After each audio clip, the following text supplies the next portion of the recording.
Thank you, Mr. Chairman. Welcome.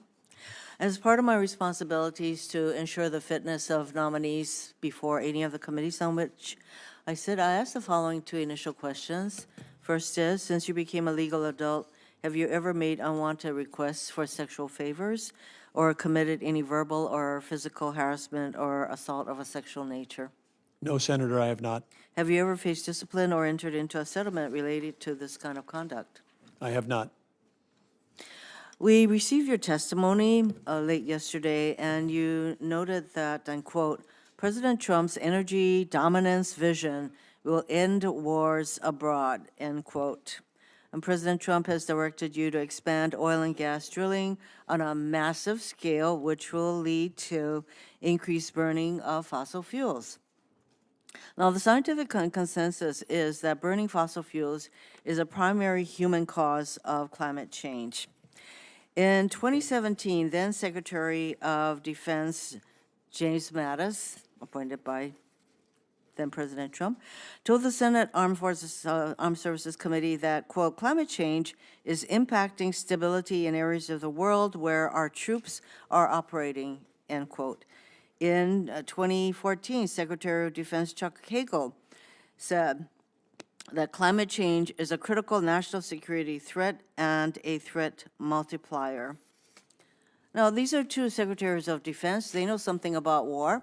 Were you aware that they testified before the Senate Armed Services Committee on a number of times that burning more fossil fuel is actually going to not result in the end of wars, but could very well exacerbate and cause wars? Were you aware of this testimony?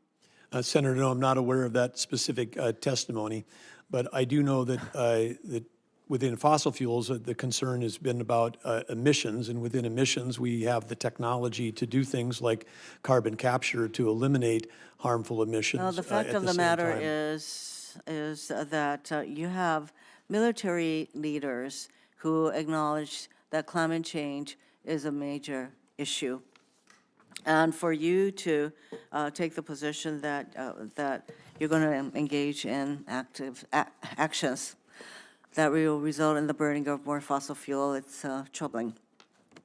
As Secretary of the Interior, it is your duty to see that the department carries out its mission to protect and manage our nation's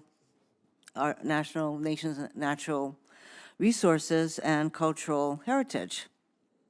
If you are ordered by the President to act in a manner that is counter to the department's mission or to the Constitution, such as drilling in Bear Ears National Monument, will you do as the President asks? Because he wants to drill in that monument. Well, Senator, of course, as part of my sworn duty, I'll follow the law and follow the Constitution, and so you can count on that. And I have not heard of any anything about President Trump wanting to do anything Well, other than advancing energy production for the benefit of the American people. We all know that the President wants to drill, baby, drill. And in your testimony, you say that he has a energy dominance vision. So I would ask you that should you be confirmed that you will have these kinds of matters that you'll have to decide, are you going to drill in a monument? Are you going to protect our natural resources? Or are you going to drill, baby, drill? So I raise that as a concern with you going forward. Compacts of Free Association. Last year, Congress renewed our Compacts of Free Association, and that comes within the purview of Interior. It involves Palau, Micronesia, and the Marshall Islands.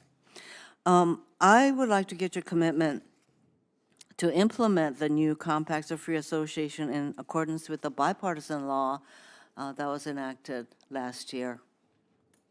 Well, Senator, these Pacific Islands, in addition to the three that you mentioned that are part of the compact, but also the others that are under the insular areas of Interior, are all critically important to national security for the United States of America. All of them have important military implications. All of these are places where U.S. Sailors fought and died during World War II.